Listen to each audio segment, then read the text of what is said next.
Hello बच्चों, welcome to Easyfy. Here we Easyfy things.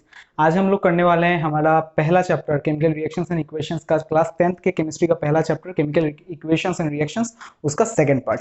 First part जिन्होंने नहीं देखा है, लिंक डिस्क्रिप्शन में होगा, प्लीज देख लीजिएगा। इसमें बहुत सारे रिलेशंस हम लोग लेके आएंगे, उतना भी नहीं कि आप बिना फर्स्ट पार्ट को देखे सेकंड पार्ट समझ ही नहीं पाओगे, लेकिन हाँ, आपको बेनिफिट मिलेगा अगर आपने फर्स्ट पार्ट देखा होगा। तो अगर नहीं देखा तो पहले उसको देख लीजिए, फिर इधर आइए, ठीक है। चलिए, तो हम लोग ने पहले पार्ट में समझा था कि केमिकल इक्वेशंस होता है, केमिकल रिएक्शंस होता है, केमिकल चेंजेस आता है केमिकल रिएक्शंस की वजह से। केमिकल रिएक्शंस हम लोग रिप्रेजेंट करते हैं with the help of chemical equations, है ना। केमिकल इक्वेशंस के थ्रू हम लोग रिप्रेजेंट करते हैं। केमिकल इक्वेशन में केमिकल फॉर्मूलाज लिखते हैं हम लोग, सभी जो कंपाउंड्स एलिमेंट जो प्रेजेंट होते हैं केमिकल फॉर्मूलाज लिखते हैं और हम लोग दिखाते हैं कि किस चीज से किसका रिएक्शन हुआ तो हम लोग को एक नया कंपाउंड मिला है, या फिर एक नया गैस इवॉल्व हुआ या फिर एक गैस इवॉल्व हुआ है ना। हम लोग कैरेक्टरिस्टिक्स देखा था केमिकल रिएक्शंस का कैसे होता है, बैलेंस कैसे करते हैं chemical equation. One of the most important things जो हमने पहला चैप्टर में पढ़ा था, पहला पार्ट में पढ़ा था, वो तो हम लोग बैलेंस कैसे करते हैं केमिकल रिएक्शंस को, है ना, केमिकल इक्वेशंस को। तो आज हम लोग पढ़ने वाले हैं कि जो केमिकल इक्वेशंस रिएक्शन जो होता है ना बेटा, वो होता है तुम्हारे रीअरेंजमेंट। रीअरेंजमेंट मतलब बॉन्डिंग। एक एक एक कंपाउंड होता है, एक कंपाउंड में मान लो दो एलिमेंट्स हैं, ठीक है। दो एलिमेंट एक दूसरे के साथ बॉन्डेड हैं तो ही वो कंपाउंड बना है ना। तो एक दूसरे के साथ बॉन्डेड हैं, डिफरेंट टाइप्स ऑफ बॉन्ड्स होता है जो हम लोग आगे पढ़ने वाले हैं। आयोनिक बॉन्ड्स, कोवलेंट बॉन्ड्स, कोई भी टाइप का बॉन्ड हो उससे बॉन्डेड है, ठीक है। बॉन्डेड है तो हम लोग अब क्या करते हैं, हम लोग को केमिकल रिएक्शन करवाना है। तो हम लोग होता क्या है केमिकल रिएक्शन में, जो हम लोग को नया कंपाउंड मिलता है ना, वो होता क्या है कि उन दोनों के बीच का बॉन्ड छूट के और एक एलिमेंट जाके उस पुराने वाले एलिमेंट के साथ मिल जाता है और एक नया कंपाउंड का फॉर्मेशन हो जाता है। तो हमको वैसे ही प्रोडक्ट्स मिलते हैं, हमारे रिएक्टेंट्स रिएक्ट करके वैसे ही हम लोग को नया प्रोडक्ट देते हैं, ठीक है। तो वो जो होता है उसमें एनर्जी रिक्वायर्ड होता है, ठीक है। एनर्जी रिक्वायर्ड होता है और अलग अलग तरह से किसी भी फॉर्म में एनर्जी हम लोग देते हैं, अलग अलग फॉर्म्स में देते हैं, वो भी पढ़ेंगे। और अलग अलग तरह से रिएक्शंस होते हैं, ठीक है। अलग अलग तरह से रिएक्शंस होते हैं, कैरेक्टरिस्टिक्स होते हैं कुछ कुछ रिएक्शंस के। तो अभी आज हम लोग देखेंगे वो जो different types of chemical reactions होते हैं वो कैसे होते हैं, ठीक है। तो आज का जो हम लोग का मुद्दा रहेगा वो होगा types of chemical equations, reactions. Types of chemical reactions, okay.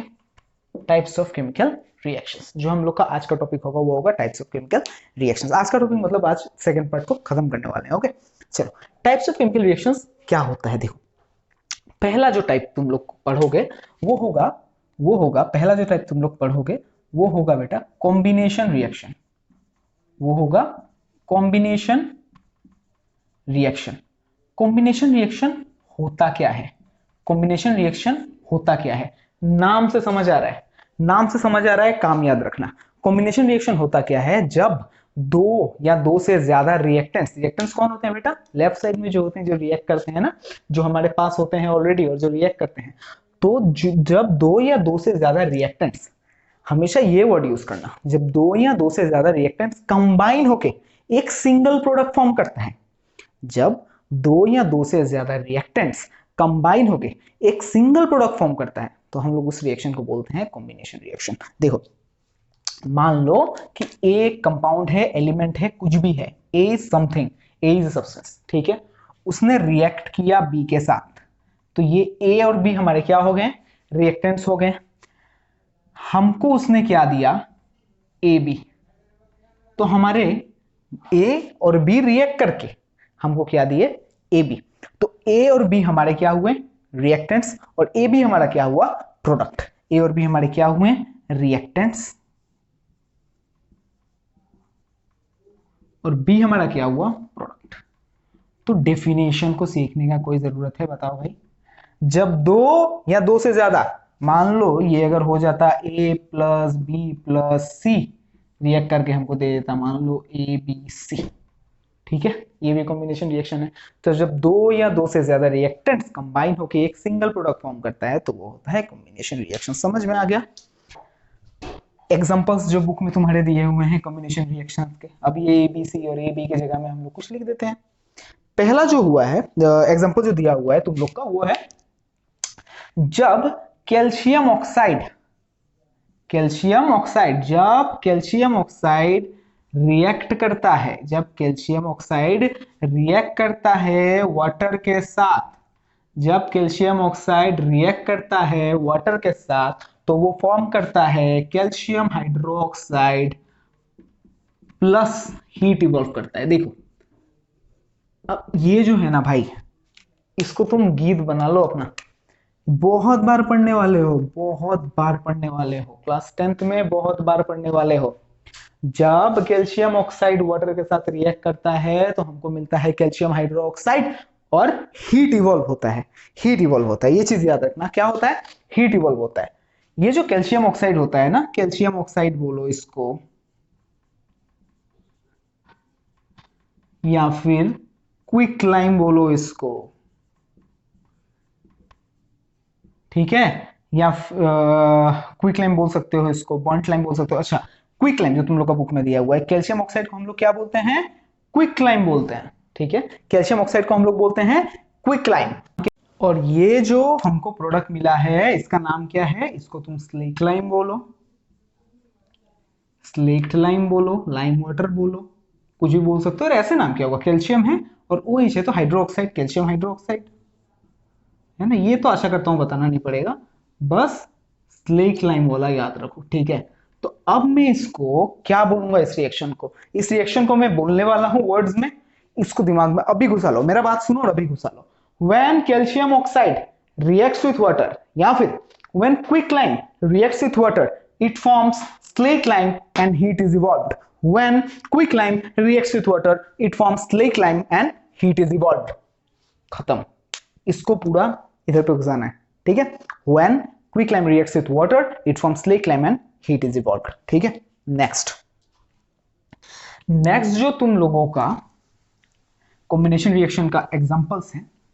अच्छा, एक एग्जांपल तुम लोगों को दिया और एक चीज के बारे में बात किया गया है, मैं उसको एक, चलो उसको एक टॉपिक ही मान लेता हूं, उसको एक टॉपिक ही बना लेता हूं, जो कि है white washing. White washing, white washing आशा करता हूं सबको पता होगा। व्हाइट वॉशिंग आशा करता हूं सबको पता होगा कि जब हम लोग, एक सेकंड थोड़ा markers, I want check some markers, थोड़ा एक सेकंड रुक जाओ भाई। हाँ,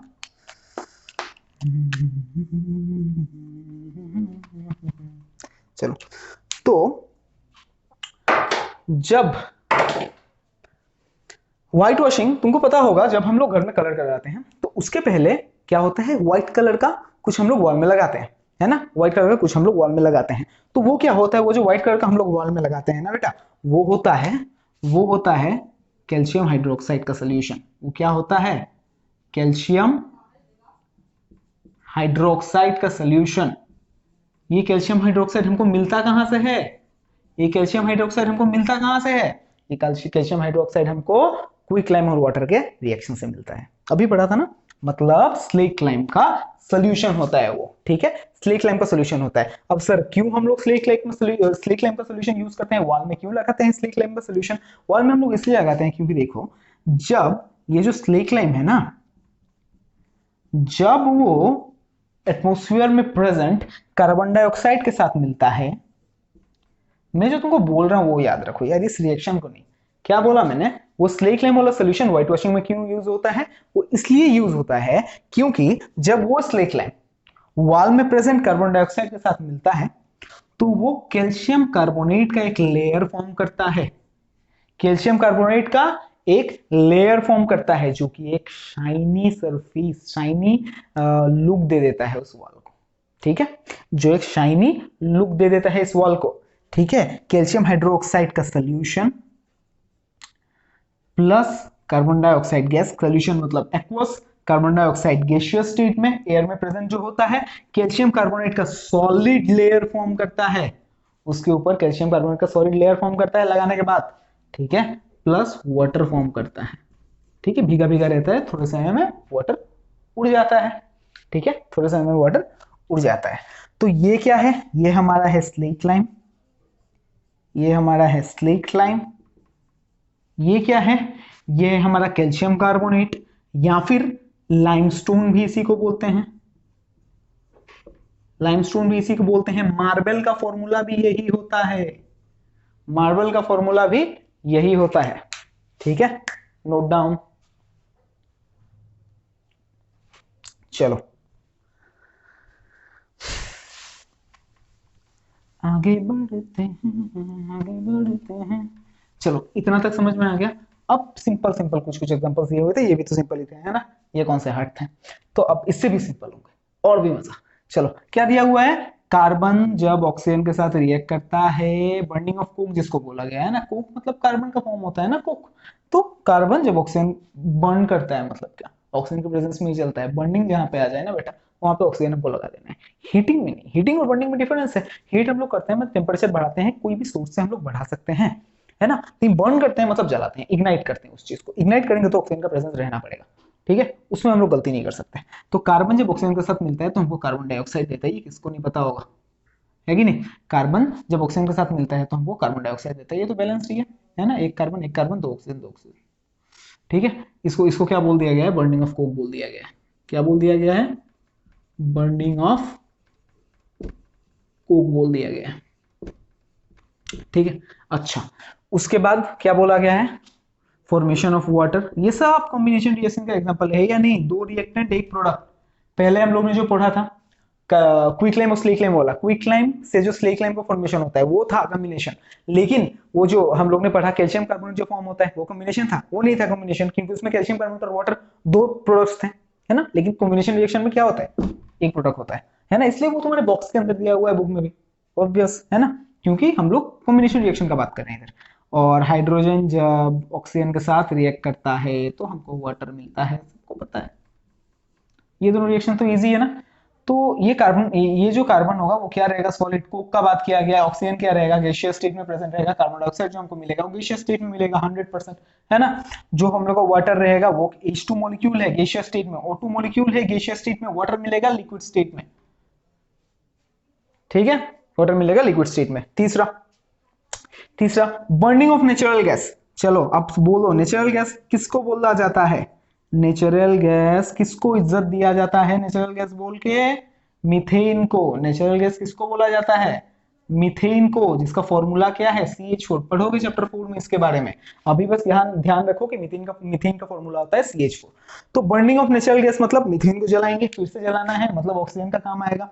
तो जब हम लोग मीथेन को जलाते हैं बेटा तो क्या होता है, जब मीथेन को हम लोग, मीथेन गैस को हम लोग जलाते हैं तो हमको तो हमको मिलता है, मीथेन को हम लोग जब जलाते हैं तब हमको मिलता है कार्बन डाइऑक्साइड और वाटर, ठीक है, मीथेन को हम लोग जब जलाते हैं तो हमको मिलता है कार्बन डाइऑक्साइड और वाटर।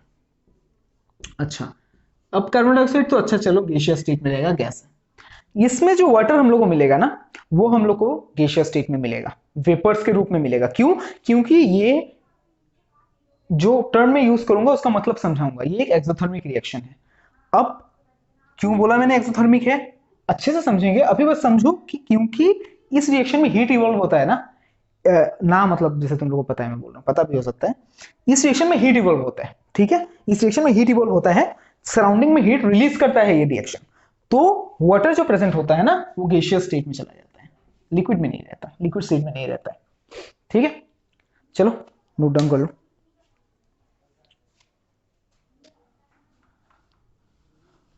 अच्छा अभी जो और एक चीज हमको बताया गया है हमारे जानकारी के लिए और एग्जाम में पूछे जाने के लिए, वो है कि बताओ, अच्छा हम लोग अभी समझ लेते हैं और एक चीज, कॉम्बिनेशन रिएक्शन तो हम लोग ने समझा होता क्या है। अब देखो जब कॉम्बिनेशन रिएक्शन होता है, जब कोई भी रिएक्शन होता है तो breaking and forming of bonds होता है, या तो बॉन्ड टूटता है, बॉन्ड टूटता भी है, बॉन्ड बनता भी है ना, ये होता है। तो उसमें क्या चाहिए होता है, उसमें हमको एनर्जी चाहिए होता है। तो अब किसी किसी केसेस में, किसी किसी केसेस में एनर्जी रिलीज होता है, जैसे हम लोग ने क्विकलाइम और स्लीकलाइम का एग्जांपल पढ़ा था, तब मैंने बोला था कि याद रखना कि इस रिएक्शन में जब क्विकलाइम वाटर के साथ रिएक्ट करता है तो स्लीकलाइम फॉर्म होता है और एनर्जी रिलीज होता है, तो वो क्या बन जाएगा हमको पता है, वो हमें याद रख लो, the reaction in which, the reaction in which the reaction in which heat the reaction in which heat is released is called exothermic reaction. जिस रिएक्शन में हीट रिलीज होता है उस रिएक्शन को हम एक्सोथर्मिक रिएक्शन कहते हैं। जिस रिएक्शन में हीट रिलीज होता है उस रिएक्शन को हम एक्सोथर्मिक रिएक्शन कहते हैं। जैसे हम लोग ने क्या बोला था, जब मैंने अभी क्या बोला कि जब कैल्शियम ऑक्साइड वाटर के साथ रिएक्ट करता है तो कैल्शियम हाइड्रोक्साइड बनता है और हीट रिलीज होता है। ये क्या हो गया? Exothermic reaction. कार्बन का कोई भी चीज बर्न होता है, कार्बन का कोई भी चीज बर्न होता है तो हीट इवॉल्व होता है। ये भी एक एक्सोथर्मिक रिएक्शन है। बर्निंग ऑफ कोक जो हम लोग ने पढ़ा था, ठीक है, या फिर बर्निंग ऑफ कोल बोलो, वो भी क्या है? एक एक्सोथर्मिक रिएक्शन है। तो जिस रिएक्शन में हीट रिलीज होता है वो क्या होता है? एक्सोथर्मिक रिएक्शन होता है। अभी जो हम लोग ने बर्निंग ऑफ नेचुरल गैस पढ़ा, मीथेन जब बर्न होता है तो हमको मिलता है कार्बन डाइऑक्साइड और water plus heat is release. Heat release होता है इसलिए वाटर हम लोग को गैसियस स्टेट में मिलता है। समझ में आया एक्सोथर्मिक रिएक्शन क्या होता है, एग्जांपल्स कैसे लिखना है? ठीक है, नोट डाउन कर लो। चलो अब दो टर्म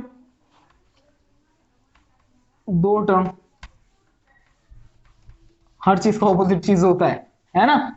तो इसका भी ऑपोजिट चीज है। इसका ऑपोजिट चीज क्या है बेटा? इसका ऑपोजिट चीज है endothermic reaction. Endothermic reaction, endothermic reaction. Endothermic reaction क्या होता है? इसका तुम लोग डेफिनेशन लिखो, उसका उल्टा। वो क्या था? The reaction in which heat is released is called exothermic reaction. ये क्या होगा? The reaction in which heat is evolved is called endothermic reaction. ठीक है, समझ में आया?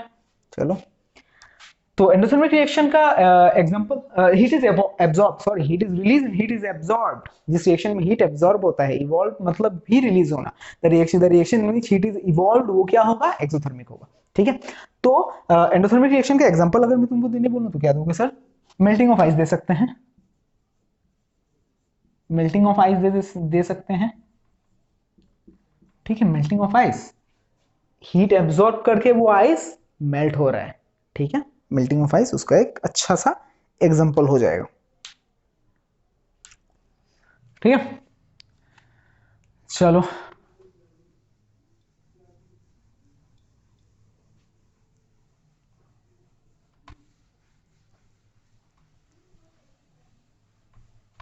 चलो अब जो एक्सोथर्मिक रिएक्शन जो हम लोग ने पढ़ा उसमें एक इंपॉर्टेंट टॉपिक आ जाता है कि रेस्पिरेशन जो प्रोसेस होता है, रेस्पिरेशन जो प्रोसेस होता है वो क्या होता है? वो प्रोसेस एक्सोथर्मिक होता है या एंडोथर्मिक होता है? एक कॉमन सेंस लगा के बोलो। हीट क्या होता है? Heat is a form of energy. तो हम लोग जब रेस्पिरेशन, इनहेल एक्सहेल, बस इनहेल एक्सहेल ही नहीं होता है रेस्पिरेशन, लेकिन हम लोग जनरली बोल सकते हैं कि इनहेल और एक्सहेल, जो ऑक्सीजन का इनहेल करते हैं, कार्बन डाइऑक्साइड एक्सहेल करते हैं, वो रेस्पिरेशन होता है। तो उसमें हम लोग को क्या मिलता है? उससे एनर्जी एब्जॉर्ब हो जाता है हमारा, या हमको एनर्जी मिलता है? बताओ, एनर्जी मिलता है ना? मतलब एनर्जी रिलीज होता है इस प्रोसेस से। तो ये क्या होगा? रेस्पिरेशन क्या होगा? एक्सोथर्मिक होगा। रेस्पिरेशन क्या होगा? एक्सोथर्मिक होगा।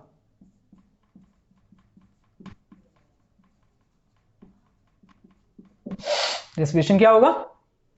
एक्सोथर्मिक होगा। अब कैसे? अब लिखने को बोला अगर किसी ने, देखो, व्हाई रेस्पिरेशन एक्सोथर्मिक प्रोसेस लिखोगे। ड्यूरिंग रेस्पिरेशन होता क्या है? रेस्पिरेशन में ऑक्सीजन जेडियन लिख देते हैं कुछ लोग, ऑक्सीजन बोलते बोलते, oxygen present in the atmosphere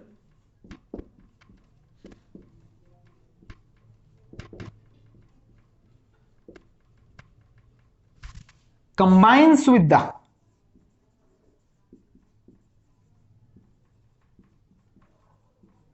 oxygen किससे कंबाइन करता है? Combines with the glucose present in our body, combines with the glucose present in our body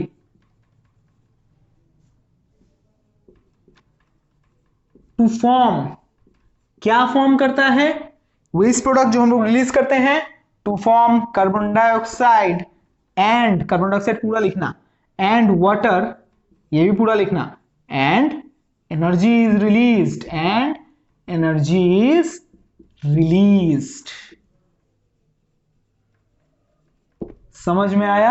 during respiration oxygen present in the atmosphere combines with the glucose present in our body to form carbon dioxide and water, energy is release. Carbon dioxide और water form करता है, energy release होता है। Carbon dioxide हम लोग exhale कर देते हैं, वाटर हम लोग का बॉडी का काम में आता है, और एनर्जी भी हम लोग यूज करते हैं, है ना? तो हम लोग इसका इक्वेशन लिख देते हैं। During respiration oxygen present in the atmosphere combines with the glucose present in our body. तो रिएक्टेंट क्या क्या हो गया? ऑक्सीजन और ग्लूकोज। ऑक्सीजन ग्लूकोज के साथ रिएक्ट करता है, तो ग्लूकोज का फॉर्मूला क्या होता है? C6H12O6। ये होता है ग्लूकोज का फॉर्मूला, ध्यान रख लो। C6H12O6 is the chemical formula of glucose. Plus oxygen, glucose plus oxygen gives carbon dioxide plus water, carbon dioxide plus water, and energy is released plus energy. और देखो बैलेंसिंग तो तुम लोग को करना आता है, कर लेना, लेकिन इसमें याद रखना टाइम वेस्ट करके फायदा नहीं है। लास्ट में 3 बॉल में 3 छक्का लगता है, ठीक है? बस ग्लूकोज छोड़ के बाकी सबके पहले 6 बैठा देना, ठीक है? चलो नोट डाउन।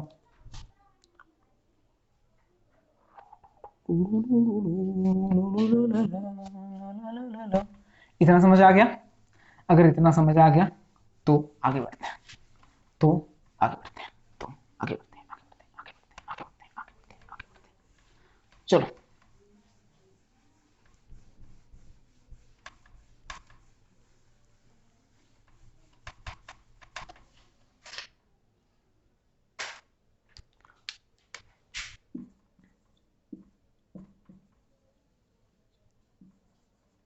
अच्छा, सुंदर कर दिया थोड़ा। सेकेंड टाइप होता है, second type of chemical reaction होता है। पहला कॉम्बिनेशन पढ़ लिया, अभी उसका उल्टा बेटा डिकम्पोजिशन। अब मैंने जैसे ही बोला कॉम्बिनेशन का उल्टा, तो तुमको डिकम्पोजिशन का डेफिनेशन पता है। जैसे ही मैंने बोला कॉम्बिनेशन का उल्टा, तो तुमको डिकम्पोजिशन का डेफिनेशन पता है। कॉम्बिनेशन का डेफिनेशन क्या था? The reaction in which 2 or more reactants combine to form a single product is called combination reaction. तो डिकम्पोजिशन का क्या होगा? The reaction in which a single product dissociates to form 2 or more reactants. Decomposition का क्या होगा? The reaction in which a single product decomposes to form 2 or more reactants, या फिर dissociates to form 2 or more reactants. Decomposition reaction है ना, single product decomposes to form 2 or more reactants. तो एक single product है, किसी भी तरह से उसको हम लोग ने एनर्जी प्रोवाइड किया, बॉन्ड टूटा, टूट के हमको 2 या 2 से ज्यादा रिएक्टेंट्स दे रहा है। समझ में आया क्या? ठीक है? Decomposition reaction, the reaction in which a single product decomposes to form 2 or more reactants is called decomposition reaction. ठीक है? चलो, कुछ छूटेगा नहीं, हाँ कुछ छूटेगा नहीं, वीडियो बड़ा हो कुछ भी हो नहीं पता, लेकिन कुछ छूटेगा नहीं, इस चीज का गारंटी रखो। टाइमिंग देख के वीडियो नहीं बना रहा हूं मैं, कुछ नहीं छोड़ूंगा। वीडियो देख के जाओगे, एग्जाम में सब पाओगे, सिंपल है ना? बस वीडियो देख के जाओगे तो नहीं, पढ़ना भी पड़ेगा उसको, लेकिन कुछ छूटेगा नहीं, फॉलो करना बस वीडियो। चलो, डिकम्पोजिशन रिएक्शन का कुछ एग्जांपल्स दिए हुए हैं। पहला एग्जांपल जो तुम लोग का दिया हुआ है वो दिया हुआ है फेरस सल्फेट को जब हम लोग हीट करते हैं तो क्या होता है। अब उससे पहले एक चीज जान लेते हैं कि डिकम्पोजिशन रिएक्शन 3 टाइप्स का होता है जनरली, ठीक है? जनरली 3 टाइप्स का होता है। पहला टाइप जो होता है वो होता है थर्मल डिकम्पोजिशन, वो होता है थर्मल डिकम्पोजिशन। पहला जो टाइप होता है वो होता है थर्मल डिकम्पोजिशन। ये क्या होता है? जब हम लोग किसी डिकम्पोजिशन रिएक्शन को कैरी आउट करते हैं with the help of heat, by providing heat is called thermal decomposition. जब हीट से कोई डिकम्पोजिशन रिएक्शन होता है, बॉन्ड ब्रेक होता है, तो उसको हम लोग बोलते हैं डिसोसिएट होता है वो रिएक्टेंट, तो हम लोग बोलते हैं उसको थर्मल डिकम्पोजिशन, ठीक है? दूसरा टाइप जो होता है वो होता है, एक होता है थर्मल डिकम्पोजिशन, एक होता है फोटोलाइटिक डिकम्पोजिशन। एक होता है photolytic decomposition, photolytic decomposition. Photolytic decomposition क्या होता है? जब हम लोग किसी डिकम्पोजिशन रिएक्शन को कैरी आउट करते हैं with the form of with the help of light, with the help of light energy. Light is also a form of energy. With the help of light energy, it is called photolytic decomposition. Okay. Number 3, electrolytic decomposition. Electrolytic decomposition. Electrolytic से कुछ तुमको electrolysis याद आ रहा होगा, है ना? तो क्या होता है, वो इलेक्ट्रिसिटी पास करते हैं वाटर के थ्रू, वाटर का इलेक्ट्रोलाइसिस होता है ना, इलेक्ट्रोलाइसिस ऑफ वाटर। तो इलेक्ट्रोलाइटिक डिकम्पोजिशन क्या होता है? With the help of electricity जब कोई डिकम्पोजिशन रिएक्शन होता है तो उसको हम लोग बोलते हैं इलेक्ट्रोलाइटिक डिकम्पोजिशन। समझ में आया? थर्मल डिकम्पोजिशन क्या होता है, फोटोलाइटिक क्या होता है, इलेक्ट्रोलाइटिक क्या होता है। ठीक है, तो अभी हम लोग कुछ एग्जांपल्स देख लेते हैं। थर्मल का कुछ एग्जांपल देखेंगे, फोटोलाइटिक का और एक आध एग्जांपल हम लोग कर भी लेंगे इलेक्ट्रोलाइटिक का, वैसे तुम्हारी बुक में दिया हुआ नहीं है इलेक्ट्रोलाइटिक का। ठीक है, चलो। तो थर्मल डिकम्पोजिशन का कुछ एग्जांपल्स देखते हैं। पहला जो एग्जांपल है, जो तुमको याद रखना ही रखना है, you can not miss that, there is no other option. Okay, तो याद रखना ही है। वो क्या है? जब हम लोग फेरस सल्फेट को, फेरस सल्फेट, आयरन सल्फेट है ना, फेरस सल्फेट को जब हम लोग हीट देते हैं, थर्मल का एग्जांपल दे रहा हूं तो बेटा ऑब्वियसली हीट होगा इधर पे। जब फेरस सल्फेट को हम लोग हीट देते हैं तो वो डिकम्पोज होता है, 3 प्रोडक्ट्स बनाता है। क्या क्या? सर फेरिक ऑक्साइड बनाता है, सर वो सल्फर डाइऑक्साइड बनाता है और सल्फर ट्राइऑक्साइड बनाता है। समझ में आया? समझ में आया? बहुत इंपॉर्टेंट है, बहुत इंपॉर्टेंट, बहुत इंपॉर्टेंट। जब हम लोग फेरस सल्फेट को हीट करते हैं तो वो फेरिक ऑक्साइड बनाता है, सल्फर डाइऑक्साइड बनाता है और सल्फर ट्राइऑक्साइड बनाता है। इधर ऑक्सीजन क्यों नहीं दिया? मैं जलाते हैं नहीं बोला, मैंने बोला हीट करते हैं, डिफरेंस बोला था पहले है दोनों में। तो हम लोग जब फेरस सल्फेट को हीट देते हैं, हीट सप्लाई करते हैं, तो क्या होता है? फेरिक ऑक्साइड फॉर्म होता है, सल्फर डाइऑक्साइड फॉर्म होता है, सल्फर ट्राइऑक्साइड फॉर्म होता है। Ferrous sulphate obviously solid state में रहता है, फेरिक ऑक्साइड भी सॉलिड स्टेट में रहता है, सल्फर डाइऑक्साइड और सल्फर ट्राइऑक्साइड क्या है? गैसेस है। इसमें हम लोग को, इस रिएक्शन में हम लोग को बर्न्ड सल्फर का स्मेल भी आता है। ठीक है, बर्न्ड सल्फर का स्मेल भी आता है। ठीक है, दूसरा एग्जांपल जो दिया हुआ है, दूसरा एग्जांपल जो हम लोग पढ़ेंगे वो है जब हम लोग कैल्शियम कार्बोनेट को, कैल्शियम कार्बोनेट देखते ही तुमको वो रिएक्शन याद आना चाहिए, ऐसा होना चाहिए कि जब हम लोग कैल्शियम हाइड्रोक्साइड को कार्बन डाइऑक्साइड के साथ रिएक्ट करते हैं तो हमको मिलता है कैल्शियम कार्बोनेट, ऐसे याद होना चाहिए। ठीक, तो कैल्शियम कार्बोनेट, जब हम लोग कैल्शियम कार्बोनेट को हीट करते हैं तो हमको कैल्शियम हाइड्रोक्साइड नहीं मिलता है, उल्टा रिएक्शन नहीं होता है, वो कैल्शियम ऑक्साइड मिलता है। हमको कैल्शियम ऑक्साइड मिलता है प्लस कार्बन डाइऑक्साइड मिलता है, तो वो रिएक्शन सेम ही रहा, बस कैल्शियम हाइड्रोक्साइड की जगह में उल्टा हुआ, लेकिन कैल्शियम हाइड्रोक्साइड की जगह में कैल्शियम ऑक्साइड मिलता है। ठीक है, क्विक लाइम मिलता है हमको, क्विक लाइम, इस रिएक्शन से हमको क्विक लाइम मिलता है, जो कि सीमेंट फैक्ट्रीज में यूज होता है for the preparation of cement. Cement बनाने में ये प्रिपरेशन, ये यूज होता है, बॉन्ड लाइम भी बोलते हैं इसको। ठीक है, सीमेंट बनाने में ये यूज होता है। ठीक है, 2 एग्जांपल, और एक एग्जांपल है, और एक एग्जांपल है, सभी बहुत इंपॉर्टेंट है, सभी एग्जांपल्स बहुत इंपॉर्टेंट है। ठीक है, सब एग्जांपल बहुत इंपॉर्टेंट है। 2 देख लिया हम लोगों ने, नोट डाउन कर लिया होगा, आशा करता हूं। मैं लिख देता हूं फिर से, FeSO4 है ये, नोट डाउन कर लो भाई।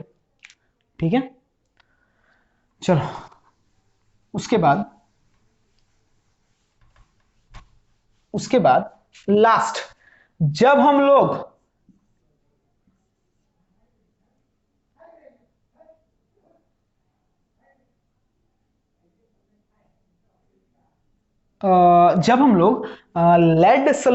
लेड हाइड्रोक्साइड को हीट करते हैं, एक सेकेंड, लेड नाइट्रेट को हीट करते हैं, जब हम लोग लेड नाइट्रेट को हीट करते हैं, जब हम लोग लेड नाइट्रेट को हीट करते हैं तो हमको लेड ऑक्साइड मिलता है। जैसे फेरस सल्फेट को हीट किया था तो फेरिक ऑक्साइड मिला था, वैसे ही जब हम लोग लेड नाइट्रेट को हीट करते हैं तो हमको लेड ऑक्साइड मिलता है, प्लस नाइट्रोजन डाइऑक्साइड मिलता है, या फिर नाइट्रस ऑक्साइड बोलो, नाइट्रोजन डाइऑक्साइड मिलता है, प्लस ऑक्सीजन गैस रिलीज होता है, प्लस ऑक्सीजन गैस रिलीज होता है। जब हम लोग लेड नाइट्रेट को हीट करते हैं तो हमको लेड ऑक्साइड मिलता है, नाइट्रोजन डाइऑक्साइड मिलता है और ऑक्सीजन गैस रिलीज होता है। अब इंपॉर्टेंट बहुत है ये चीज, क्यों? क्योंकि ये जो नाइट्रोजन डाइऑक्साइड रहता है ना, ये इस रिएक्शन का एक कैरेक्टरिस्टिक बन जाता है। क्या? कि ब्राउन फ्यूम्स रिलीज होता है इस रिएक्शन में, ब्राउन फ्यूम्स रिलीज होता है, धुआं, ब्राउन फ्यूम्स, ब्राउन कलर का धुआं, वो क्या होता है? नाइट्रोजन डाइऑक्साइड का होता है, नाइट्रोजन डाइऑक्साइड या फिर नाइट्रस ऑक्साइड का होता है वो ब्राउन फ्यूम। ठीक है, तो पहला क्या पढ़ा हम लोग ने? Ferrous sulphate. दूसरा क्या पढ़ा हम लोग ने? Calcium carbonate. तीसरा क्या पढ़ा हम लोग ने? Lead nitrate. ठीक है, चलो उठा लो आगे। एक पढ़ा था हम लोग ने थर्मल डिकम्पोजिशन, दूसरा मैंने क्या बोला था? खुद को रिकॉल करो, क्या बोला था? आंसर दे दिया होगा तुम लोग ने, मैं श्योर हूं। दूसरा मैंने जो बोला था वो था फोटोलाइटिक डिकम्पोजिशन, फोटोलाइटिक डिकम्पोजिशन, जो कि किस वजह से होता है? लाइट यूज करते हैं। जब हम लोग लाइट यूज करते हैं तो फोटोलाइटिक डिकम्पोजिशन होता है। ठीक है, लाइट यूज करते हैं तो फोटोलाइटिक डिकम्पोजिशन होता है, मतलब ज्यादातर सनलाइट ही मिलेगा तुमको। जब हम लोग सिल्वर क्लोराइड को एक डिश में सिल्वर क्लोराइड लो, उसको लेकर सनलाइट में रख दो। ठीक है, थोड़ी देर बाद सनलाइट में रख दो, ये व्हाइट कलर का होता है, व्हाइट पाउडर होता है।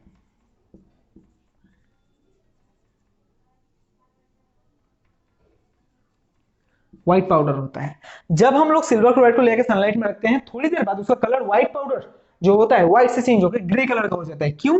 Because of the decomposition of silver in silver chloride into silver and chlorine gas, into silver and chlorine gas, balance किया। ठीक है, because of the decomposition of silver chloride into silver and chlorine gas, into silver and chlorine gas. ये silver जो होता है ना उसका colour grey होता है, सिल्वर जो होता है ना उसका कलर ग्रे होता है।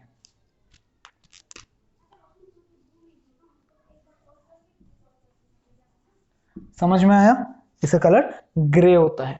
ठीक है, सेम रिएक्शन सिल्वर ब्रोमाइड के साथ भी होता है, सेम रिएक्शन सिल्वर ब्रोमाइड के साथ भी होता है। सिल्वर ब्रोमाइड को लेके रखो, वो भी ग्रे कलर में टर्न हो जाएगा।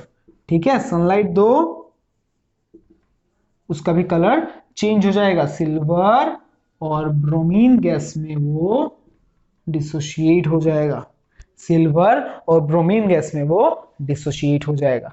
ठीक है, तो जो रिएक्शन सिल्वर क्लोराइड के साथ होता है वही सिल्वर ब्रोमाइड के साथ भी होता है। और ये दोनों reactions black and white photography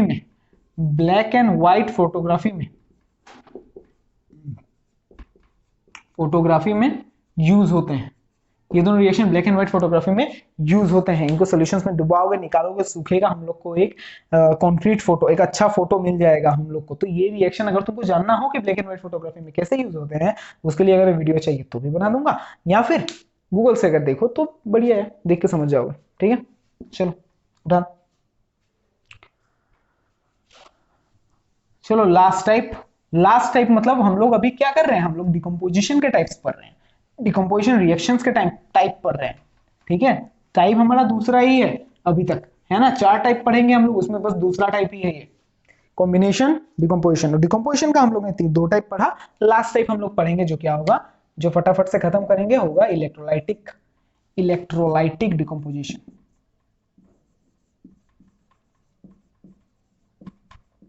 electrolytic decomposition मतलब किस चीज से? इलेक्ट्रिसिटी से डिकम्पोजिशन जो होता है। ठीक है, जैसे वाटर से हम लोग इलेक्ट्रिसिटी पास करेंगे तो वो डिसोशिएट हो जाएगा हाइड्रोजन और ऑक्सीजन में, या फिर सोडियम क्लोराइड से हम लोग इलेक्ट्रिसिटी पास करेंगे तो वो डिसोशिएट हो जाएगा सोडियम और क्लोरीन गैस में। ठीक है, समझ में आया? उठा लो।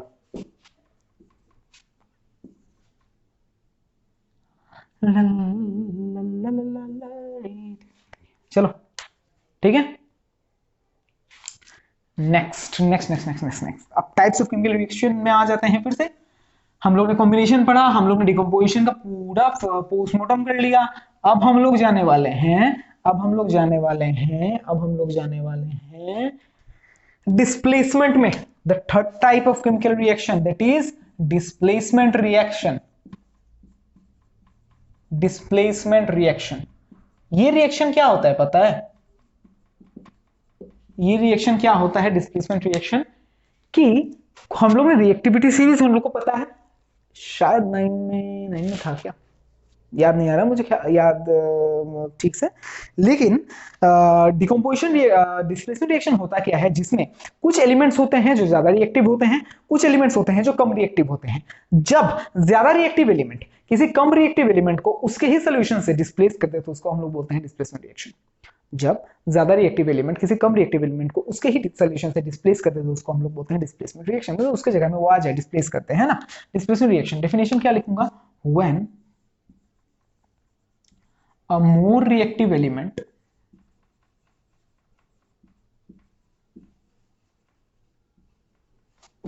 displaces a less reactive element from its solution is called displacement reaction, from its solution is called displacement reaction. ठीक है, तो फटाफट से जो एग्जांपल्स दिए हुए ये बहुत इजी होते हैं, डिस्प्लेसमेंट रिएक्शन बहुत इजी होते हैं, एक को ले और एक के साथ चिपकाना होता है बस। देखो तुम लोगों को जो पहला दिया हुआ है वो बहुत ज्यादा इंपॉर्टेंट है, वो सभी रिएक्शन इंपॉर्टेंट है, ये भी बहुत ज्यादा बोल रहे सर सब इंपॉर्टेंट है, क्या करूंगा ये बताओ। ये इंपॉर्टेंट है क्यों, क्योंकि हम लोग से पूछा जाता है कि जब हम लोग कॉपर सल्फेट सॉल्यूशन में आयरन नील को डिप करते हैं तो उसका कलर क्यों चेंज हो जाता है। जब हम लोग कॉपर सल्फेट सॉल्यूशन में आयरन नील को डिप करते हैं तो उसका कलर क्यों चेंज हो जाता है। जब हम लोग कॉपर सल्फेट सॉल्यूशन में आयरन नील को डिप करते हैं तो होता क्या है, iron is more reactive than copper. तो आयरन क्या करेगा, कॉपर को बोलेगा हट जा, आयरन कॉपर को डिस्प्लेस कर देगा और आयरन सल्फेट का सॉल्यूशन फॉर्म कर लेगा। ठीक है, आयरन कॉपर को डिस्प्लेस कर देगा और आयरन सल्फेट का सॉल्यूशन फॉर्म कर लेगा, प्लस कॉपर अकेले रह जाएगा। समझ में आया, समझ में आया। एक कर्सिव में मत लिखना, सी अलग यू अलग, ठीक है, समझ में आया। जब कॉपर सल्फेट के सॉल्यूशन में आयरन नील को डिप किया जाता है तो आयरन कॉपर को उसके सॉल्यूशन से डिस्प्लेस कर देता है और आयरन सल्फेट का सॉल्यूशन बन जाता है। इसलिए कॉपर सल्फेट का सॉल्यूशन, इसलिए कलर चेंज होता है। कॉपर सल्फेट का सॉल्यूशन जो होता है वो होता है ब्लू कलर का, इसको हम लोग ब्लू विट्रियोल भी बोलते हैं।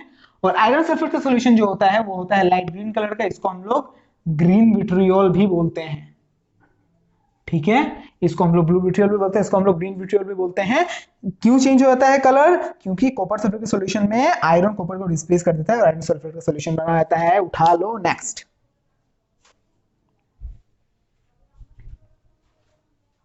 वैसा ही कुछ रिएक्शन होता है,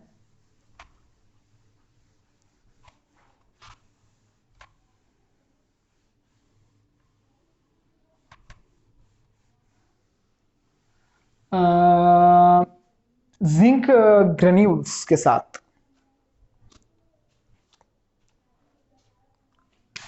जिंक ग्रेन्यूल के साथ जब जिंक को हम लोग रिएक्ट करवाते हैं हाइड्रोजन सल्फ्यूरिक एसिड के साथ या फिर हाइड्रोजन सल्फेट के साथ, हाइड्रोक्लोरिक सल्फ्यूरिक एसिड के साथ जब हम लोग जिंक को रिएक्ट करवाते हैं तो जिंक हाइड्रोजन को उसके सॉल्यूशन से डिस्प्लेस कर देता है। Obviously zinc is more reactive than hydrogen, उसको अपने सॉल्यूशन से डिस्प्लेस कर देता है और जिंक सल्फेट का सॉल्यूशन बना लेता है, ये इधर ये अकेले।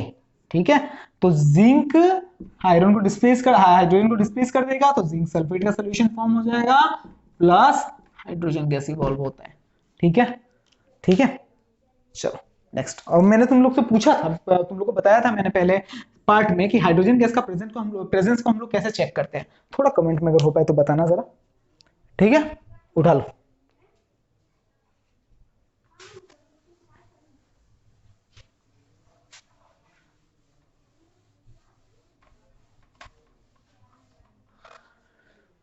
मेरा डबल डिस्प्लेसमेंट क्या होता है, डबल डिस्प्लेसमेंट क्या होता है, हम लोगों ने पहले पढ़ा कॉम्बिनेशन, उसके बाद उसका उल्टा पढ़ा डिकम्पोजिशन, उसके बाद पढ़ा डिस्प्लेसमेंट, उसके बाद उसका उल्टा पढ़ेंगे डबल डिस्प्लेसमेंट। उल्टा नहीं है, मतलब उसका उससे रिलेटेड है, समझ लो, उल्टा नहीं है, डबल डिस्प्लेसमेंट।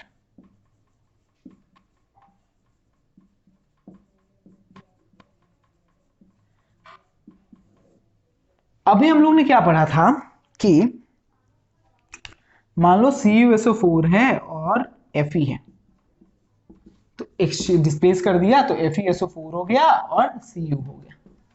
ठीक है, इसमें देखो कौन से आयन का एक्सचेंज हुआ है, ये SO4 आयन का एक्सचेंज हो गया है ना। SO4 आयन का एक्सचेंज हो गया है। अब इसको तुम क्या म्यूचुअल एक्सचेंज बोलोगे? इसको म्यूचुअल एक्सचेंज नहीं बोल सकते। क्यों? क्योंकि एक ही एलिमेंट ने अपना आयन एक को दिया है और एक ने दिया है कुछ नहीं दिया है, तो ये म्यूचुअल एक्सचेंज नहीं है, छीना छुट्टी है। ठीक है, ये म्यूचुअल एक्सचेंज नहीं है। म्यूचुअल एक्सचेंज कब होगा?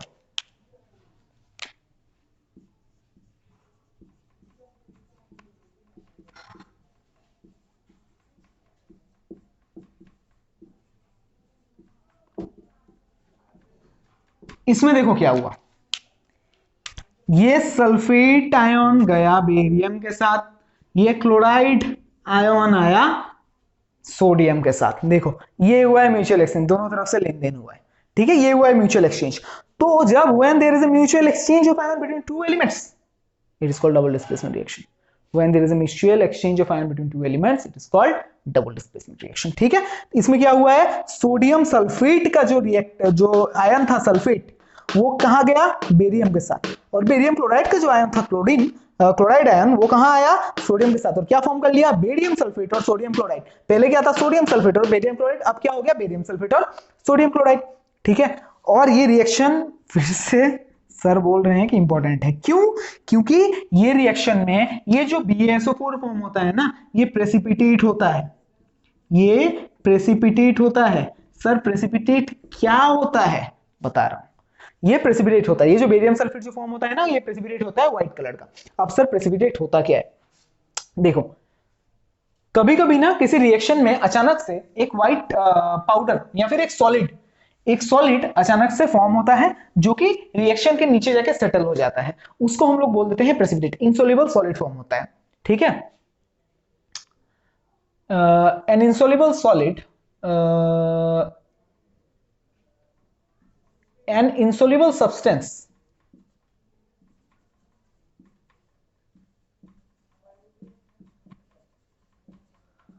which suddenly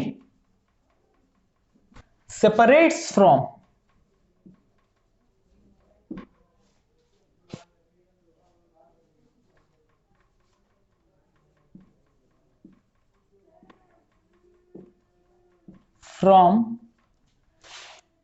a solution, an insoluble solid which suddenly separates from a solution is called precipitate, and the solution is called precipitate, and the solution is called precipitation reaction, and the reaction is called precipitation reaction.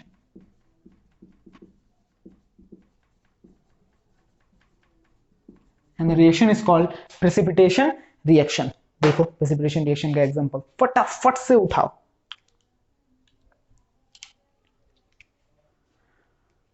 ठीक है, अचानक से एक solid form होगा, reaction जब चलता रहेगा अचानक से एक सॉलिड फॉर्म होगा, व्हाइट पाउडर से रहता है ज्यादातर, जो उस रिएक्शन के बॉटम में जाकर सेटल हो जाएगा, उसको हम लोग बोलते हैं प्रेसिपिटेट, और उस रिएक्शन को हम लोग बोलते हैं प्रेसिपिटेशन रिएक्शन। और एक एग्जांपल है सिल्वर नाइट्रेट का, वो तुम देख लेना। ठीक है, सिल्वर नाइट्रेट का बड़ा एग्जांपल है प्रेसिपिटेशन रिएक्शन में, वो तुम देख लेना तुम्हारे बुक में।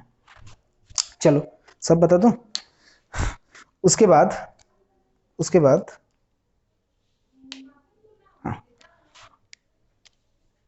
बाद कुछ छूट रहा है क्या? नहीं। उसके बाद ऑक्सीडेशन रिडक्शन। देखो पहले हम लोग समझते हैं ऑक्सीडेशन रिएक्शन होता क्या है। ऑक्सीडेशन रिएक्शन होता क्या है? देखो सिंपल है, हम लोग ऑक्सीडेशन को दो तरह से वो कर सकते हैं, डिफाइन कर सकते हैं। पहला on the basis of hydrogen and दूसरा on the basis of oxygen. ठीक है, पहले ऑक्सीजन समझते हैं। ऑक्सीजन के बेसिस में उसको हम लोग डिफाइन कर सकते हैं, और हाइड्रोजन के भी बेसिस में उसको हम लोग डिफाइन कर सकते हैं। देखो ऑक्सीजन के बेसिस में क्या कैसे डिफाइन करोगे? ऑक्सीजन के बेसिस में हम लोग बोलेंगे addition of oxygen. Addition of oxygen is called oxidation. Addition of oxygen is called oxidation. Addition of oxygen is called oxidation. किसी सब्सटेंस में पहले ऑक्सीजन नहीं था, प्रोडक्ट में रिएक्टेंट में, और प्रोडक्ट में है, तो हम लोग बोलेंगे उस सब्सटेंस का ऑक्सीडेशन हुआ है। ठीक है, हाइड्रोजन के बेसिस में हम लोग क्या बोलेंगे? Removal of hydrogen. Removal of hydrogen. किसी सब्सटेंस में पहले हाइड्रोजन था, अब नहीं है, मतलब रिएक्टेंट में था, प्रोडक्ट में नहीं है, तो हम लोग बोलेंगे कि उस सब्सटेंस का ऑक्सीडेशन हुआ है। क्यों? क्योंकि उसमें से हाइड्रोजन रिमूव हुआ है। ठीक है, क्योंकि उसमें से हाइड्रोजन रिमूव हुआ है। समझ में आया? रिडक्शन में ठीक उसका उल्टा, रिडक्शन में ठीक उसका उल्टा, रिडक्शन हम लोग on the basis of oxygen कैसे डिवाइड करेंगे? Removal of oxygen. और ऑन द बेसिस हाइड्रोजन कैसे डिवाइड करेंगे? ऑन द बेसिस हाइड्रोजन कैसे डिवाइड करेंगे? Addition of hydrogen. मतलब जिस सब्सटेंस में हाइड्रोजन ऐड होगा हम लोग बोलेंगे कि उसका ऑक्सीडेशन हुआ, रिडक्शन हुआ है, और जिस सब्सटेंस में ऑक्सीजन का रिमूवल होगा हम लोग बोलेंगे उस सब्सटेंस का रिडक्शन हुआ है। ठीक है, चलो एक एग्जांपल देख लेते हैं सिंपल सा।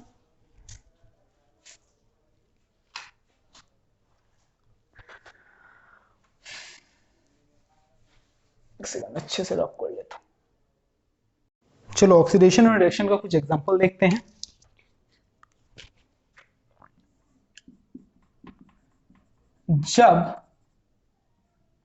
जब हम लोग कॉपर को ट्रीट करते हैं ऑक्सीजन के साथ तो हम लोग को कॉपर ऑक्साइड मिलता है। जब हम लोग कॉपर को ट्रीट करते हैं ऑक्सीजन के साथ तो हमको कॉपर ऑक्साइड मिलता है। मतलब कॉपर को जब हम लोग बर्न करते हैं, ट्रीट करते हैं ऑक्सीजन के साथ, मतलब कॉपर को जब हम लोग बर्न करते हैं, कंफ्यूज मत हो जाना। हाँ, कॉपर भी हम लोग बर्न करते हैं तो हमको कॉपर ऑक्साइड मिलता है। ठीक है, तो होता क्या है, अब हुआ क्या देखो, रिएक्टेंट के टाइम में कॉपर के पास ऑक्सीजन था नहीं था, गरीब था कॉपर। प्रोडक्ट के टाइम में आ गया ऑक्सीजन, आ गया, तो ये क्या हो गया? कॉपर का ऑक्सीडेशन हो गया, ये कॉपर ऑक्सीडाइज्ड हो गया। ठीक है, कॉपर का ऑक्सीडेशन हो गया। ठीक है, ये हो गया ऑक्सीडेशन रिएक्शन। अब देखो और एक चीज देखो, जब इसी इग्नाइटेड कॉपर ऑक्साइड को ना, जब इसी बर्न्ड कॉपर ऑक्साइड को, कॉपर ऑक्साइड से हम लोग हाइड्रोजन पास करते हैं ना भाई, तो ये क्या हो जाता है पता है? कॉपर और वाटर, कॉपर और वाटर फॉर्म करता है। इधर हुआ क्या, एक चीज नोटिस करो, इधर हुआ क्या, कॉपर ऑक्साइड था, हाइड्रोजन ऑक्सीजन इसमें लगा हुआ था और हाइड्रोजन अकेले था।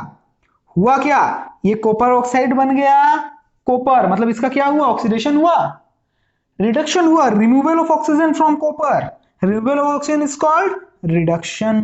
रिडक्शन 100 টাকা 100 টাকা, reduction. Removal of oxygen is called reduction. और हाइड्रोजन पहले अकेले था लेकिन अभी हाइड्रोजन के साथ ऑक्सीजन है, हाइड्रोजन पैसे वाला हो गया, हाइड्रोजन अब क्या हो गया? ऑक्सीडाइज्ड हो गया। समझ में आया? हाइड्रोजन अब क्या हो गया? ऑक्सीडाइज्ड हो गया। ठीक है, क्लियर है? अब एक चीज सुन लो, नया सर कुछ बोलने वाले हैं कि जिस रिएक्शन में ऑक्सीडेशन और रिडक्शन साथ में होता है, साथ साथ simultaneously, the reaction in which oxidation and reduction happens simultaneously या फिर takes place simultaneously is called, reduction का रेड, ऑक्सीडेशन का ऑक्स बन जाता है रेडॉक्स। रिडक्शन का रेड, ऑक्सीडेशन का ऑक्स बन जाता है रेडॉक्स। तो जिस रिएक्शन में ऑक्सीडेशन और रिडक्शन साइमल्टेनियसली होता है उस रिएक्शन को हम लोग बोलते हैं रेडॉक्स रिएक्शन। जिस रिएक्शन में ऑक्सीडेशन और रिडक्शन साइमल्टेनियसली होता है उसको हम लोग बोलते हैं रेडॉक्स रिएक्शन। समझ में आ गया? समझ में आ गया? जिस रिएक्शन में ऑक्सीडेशन और रिडक्शन साइमल्टेनियसली होता है, the reaction in which oxidation और reduction takes place simultaneously is called redox reaction. ठीक है, समझ में आ गया? रेडॉक्स रिएक्शंस क्या होता है इतना जान लो, सही है। 11 में अच्छे से पढ़ लोगे, चैप्टर पढ़ लोगे रेडॉक्स रिएक्शन के बारे में। ठीक है, सब मनोकामना पूरा हो जाएगा। अभी के लिए इतना काफी है। The reaction in which oxidation और reduction takes place simultaneously is called redox reaction. ठीक है, मतलब कोई सब्सटेंस ऑक्सीजन लूज करेगा, कोई सब्सटेंस ऑक्सीजन गेन करेगा। ठीक है, या फिर कोई सब्सटेंस हाइड्रोजन लूज करेगा या फिर कोई सब्सटेंस हाइड्रोजन गेन करेगा, तब भी हो जाएगा। ठीक है, चलो उसके बाद कोरोजन, उसके बाद जो चीज है वो है कोरोजन। कोरोजन एक ऐसा चीज है जो हम लोगों ने अपना लाइफ में बहुत देखा है। कोरोजन में बोलूंगा क्या, the gradual eating up of material metals on the reaction of water or acids or moisture or other substances is called corrosion. The process in which the metals are gradually eaten up by the action of air, moisture, chemicals, acids or other substances is called corrosion. The reaction in which the metals get eaten up by the action of air, moisture, chemicals or other substances is called corrosion. ठीक है, corrosion का हम लोग जो सबसे common example हम लोग देखते हैं वो होता है corrosion of iron.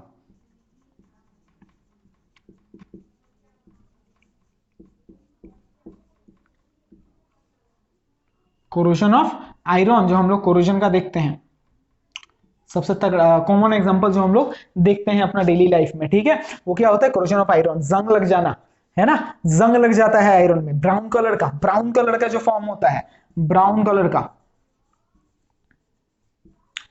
जो रस्ट फॉर्म होता है, ब्राउन कलर की चीज फॉर्म होता है, उसको हम लोग क्या बोलते हैं, रस्ट. वो फेरिक ऑक्साइड ही होता है, आयरन का ऑक्सीडेशन ही होता है उस टाइम में, ठीक है, फेरिक ऑक्साइड ही होता है, रस्ट जो फॉर्म होता है, इसलिए हम लोग इसको रस्टिंग ऑफ आयरन भी बोलते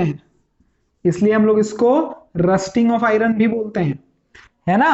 तो हम लोग जो अपना कॉमन लाइफ में एग्जांपल देखते हैं, कोरोजन का, वो होता है रस्टिंग ऑफ आयरन, जिसमें ब्राउन कलर का रस्ट फॉर्म होता है आयरन में और वो ग्रेजुअली खराब हो जाता है, पूरा वीक हो जाता है, तोड़ सकते हैं हम लोग बाद में उसको, है ना. क्यों उसका रस्टिंग हो जाता है, क्यों, वाटर के एक्शन से, ज्यादातर मॉइस्चर के एक्शन, वाटर वेपर का एक्शन से, है ना. और हम लोग इसलिए पेंटिंग करते हैं ताकि वो जो आयरन है वो डायरेक्टली एटमॉस्फेयर के कांटेक्ट में ना आए और ऑक्सीडेशन होने में उसको टाइम लगे, इसलिए रेगुलर पेंटिंग्स करते हैं हम लोग आयरन ऑब्जेक्ट्स के ऊपर, ठीक है. और रस्टिंग प्रिवेंट करने के लिए और बहुत सारे प्रोसेसेस होते हैं जिसको हम लोग पढ़ेंगे बाद में, ठीक है. मेटल्स एंड नॉन मेटल्स में उसको हम लोग पढ़ेंगे. गैल्वेनाइजेशन होता है, एनोडाइजिंग होता है, वो हम लोग पढ़ेंगे, ठीक है. तो इतना समझ में आया कोरोजन क्या होता है. The process in which the metals are eaten up gradually with reaction of air, moisture और other substances is called corrosion. हाँ, उसका सबसे common example rusting of iron है, जिसमें ब्राउन कलर का रस्ट फॉर्म हो जाता है, ठीक है. कॉपर आर्टिकल्स, सिल्वर आर्टिकल्स, ये सब ब्लैक कलर के हो जाते हैं.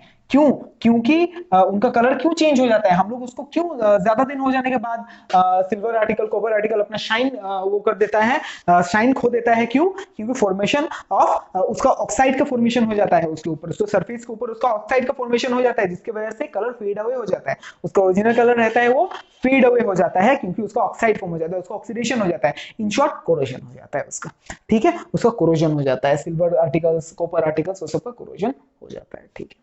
इसकी वजह से वो अपना ओरिजिनल जो शाइन होता है, लस्ट्रस जो रहते हैं, उसको खो दे सकते हैं, ठीक है, कोरोजन होने की वजह से. और एक चीज क्या है जो हम लोग पढ़ेंगे, वो है rancidity.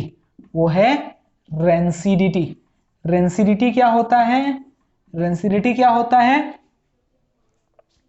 the process in which the substances containing fats and oils, the process in which the substances containing, देखो मुझे पूरा एग्जैक्ट डेफिनेशन ये नहीं है, मतलब मैं पूरा एक कोई वैसा डेफिनेशन नहीं बोलने वाला हूँ जो बहुत ही हाई क्वालिटी होगा, जो मेरे दिमाग में आ रहा है मैं वो बोल रहा हूँ.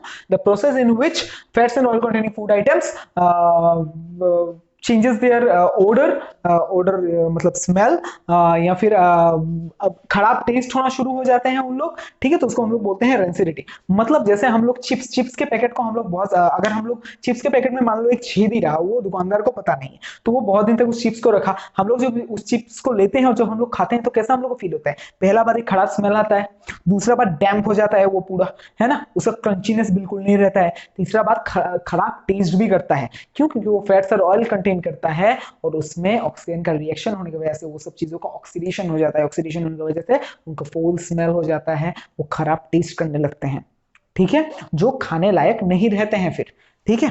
तो रेंसिडिटी का मतलब वही होता है. इसके वजह से क्या करते हैं हम लोग कि हम लोग जो चिप्स में फैट्स और ऑयल्स रहता है, तो चिप्स के पैकेट में हम लोग नाइट्रोजन गैस को फ्लश करते हैं. क्यों, क्योंकि नाइट्रोजन एज एन एंटीऑक्सीडेंट काम करता है, वो ऑक्सीजन के एंट्री को रोकता है. नाइट्रोजन एज एन एंटीऑक्सीडेंट काम करता है, वो ऑक्सीजन के एंट्री को रोकता है. और मोरओवर नाइट्रोजन क्या है, एक नॉन रिएक्टिव गैस है, रिएक्टिव नहीं है ना. हम लोग हमारे एटमॉस्फेयर में 78% नाइट्रोजन है, मतलब कोई फर्क पड़ता है, नहीं पड़ता है.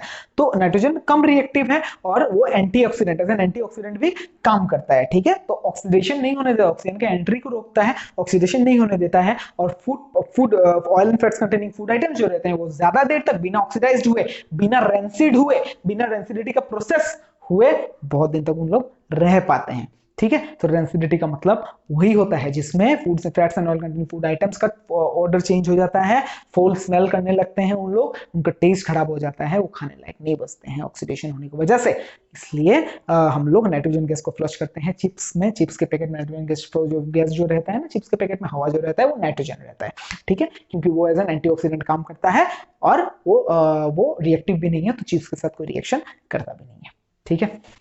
तो इसी के साथ हमारा चैप्टर 1 खत्म होता है। ऐसे ही चैप्टर 2, 3, 4, 5, 6, 7, 8, 9, 10, 11, 12, 13, 14, 15, 16 सब आएगा, प्रॉमिस है, ठीक है। नया सेशन शुरू हो रहा है, तो बच्चों उठे हो 10 में, अच्छे से पढ़ो, 10 में फाड़ देना, इजीफाई के साथ जुड़े रहो, विश्वास करो बहुत अच्छे रिजल्ट करोगे, ठीक है। और कुछ नहीं बोलूंगा, बहुत अच्छा रिजल्ट करोगे, इस चीज का श्योरिटी रखो। वीडियोस देखना, फॉलो करना वीडियोस को, क्वेश्चन कुछ कुछ बीच बीच में छोटा मोटा क्वेश्चन पूछा हो, अगर तुम लोग कमेंट सेक्शन में बता दिए तो बहुत अच्छा लगेगा, ठीक है। और प्लीज चैनल को सब्सक्राइब करो, हम लोग को सपोर्ट करो, हम लोग ऐसे ही तुम्हारे लिए वीडियोस लाते रहेंगे। Thank you very much.